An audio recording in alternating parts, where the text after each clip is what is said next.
Hello friends, welcome back to Misri's world.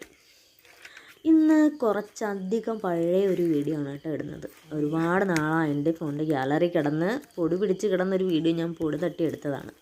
അപ്പോൾ ഇത് കഴിഞ്ഞ വർഷം എടുത്തൊരു വീഡിയോ ആണ്. ഞങ്ങൾക്ക് കഴിഞ്ഞ വർഷം പത്തനംതിട്ട വരെ പോകേണ്ട ഒരു കാര്യം ഉണ്ടായിരുന്നു. ഞങ്ങൾ രാവിലെ വെളുപ്പിനെയാണ് പോയത്. അത് കഴിഞ്ഞ് ഒരു 8 മണിയൊക്കെ ആയപ്പോൾ ഞങ്ങൾ ഫ്രീ ആയി. അപ്പോൾ ഇന്ന് നേരെ വീട്ടിലേക്ക് പോകണമല്ലോ എന്ന് വിചാരിച്ചു. ഞങ്ങൾ പെട്ടെന്നൊരു ഐഡിയ പ്ലാൻ ചെയ്തു. അടുത്ത് എവിടെയെങ്കിലും ടൂറിസ്റ്റ് സ്പോട്ട് ഉണ്ടെങ്കിൽ പോകാമെന്ന് വിചാരിച്ച് ഞങ്ങൾ ഗൂഗിളിലൊന്ന് സെർച്ച് ചെയ്തു. അപ്പോഴാണ് ഞങ്ങൾക്ക് ഗൂഗിൾ അമ്മച്ചി ഈ സ്ഥലം പറഞ്ഞു തന്നത്.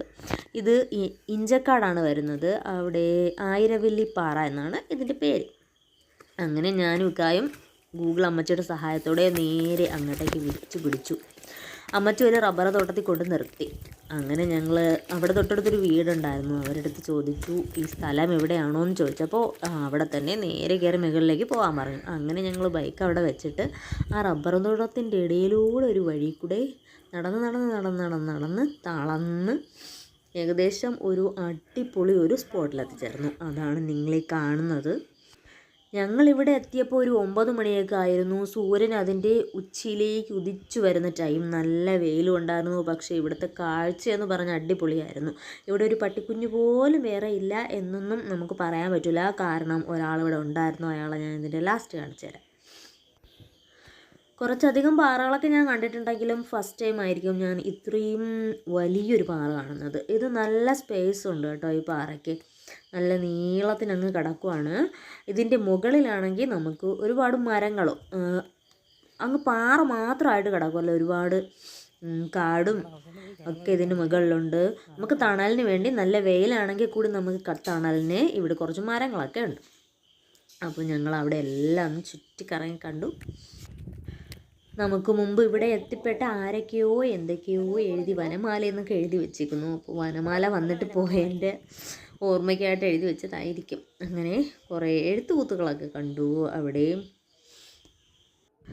അങ്ങനെ മുകളിലെത്തിയ ക്ഷീണം മാറ്റാനായിട്ട് ഞാൻ പാറപ്പുറത്ത് ഇരിപ്പ് തുടങ്ങിയപ്പോഴാണ് എൻ്റെ കെട്ടിയവന് പെട്ടെന്നൊരു ബുദ്ധി തോന്നിയത്. ഞാൻ നോക്കിയപ്പോൾ ആ മരത്തിൻ്റെ മണ്ടയിലൊക്കെ വലഞ്ഞു പിടിച്ച് കയറുന്നു. വലിഞ്ഞു പിടിച്ച് കയറുക മാത്രമല്ല, അതും പോരാഞ്ഞിട്ട് അതിൻ്റെ മുകളിൽ നിന്നുകൊണ്ട് സർക്കസ് ഒക്കെ കാണിക്കുന്നുണ്ട്.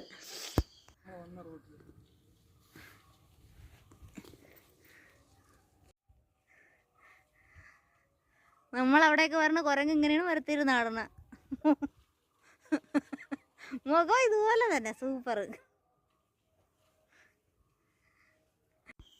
ഞാൻ ഇവിടെ ശ്രദ്ധിച്ച ഒരു കാര്യം എന്താണെന്ന് വെച്ചാൽ ഇവിടുത്തെ പുല്ലുകളാണ്. ഇത് പുല്ലാണോ ചെടിയാണോ എന്നൊന്നും എനിക്ക് അറിഞ്ഞൂടാ. പക്ഷേ ഞാൻ ഇതുവരെ കണ്ടിട്ടില്ലാത്ത തരം ഇനത്തിലുള്ള പുല്ലുകളാണ് ഇവിടെയൊക്കെ ഉണ്ടായിരുന്നത്.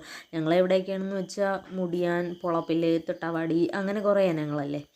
അപ്പോൾ അതിൽ നിന്നൊക്കെ വ്യത്യസ്തമായിട്ട് കുറേ ചെടികളും വള്ളികളും അതിൽ പൂവുള്ള ഇനങ്ങളും ഒക്കെ ഉണ്ടായിരുന്നു. അപ്പോൾ ഞാൻ അതൊക്കെയാണ് നോക്കിയത്. നമ്മൾ കാണാത്ത രീതിയിലുള്ള പുതിയ ചെടികളൊക്കെ ഇവിടെ ഉണ്ടായിരുന്നു. അപ്പോൾ ഞാൻ നേരത്തെ പറഞ്ഞില്ലേ ഇതിൻ്റെ മുകളിൽ ഒരു പട്ടിക്കുഞ്ഞു പോലും ഉണ്ടായിരുന്നില്ലെന്ന്. അപ്പോൾ ഒരു പട്ടി ഉണ്ടായിരുന്നു കേട്ടോ. ആ പട്ടി അതിൻ്റെ ഒരു ഫ്രണ്ടിനെയും കൊണ്ട് ഞങ്ങൾ ഞങ്ങളുടെ പുറകെ നിന്ന് പാറയുടെ മുകളിലും ആകം വരെ വന്നിട്ടുണ്ടായിരുന്നു. അത് കഴിഞ്ഞിട്ട് അതിൻ്റെ ഫ്രണ്ടിനെ അവിടെ നിർത്തിയിട്ട് അവ ഒറ്റയ്ക്ക് താഴെ ഞങ്ങളെ കൊണ്ടാക്കാൻ വന്നു.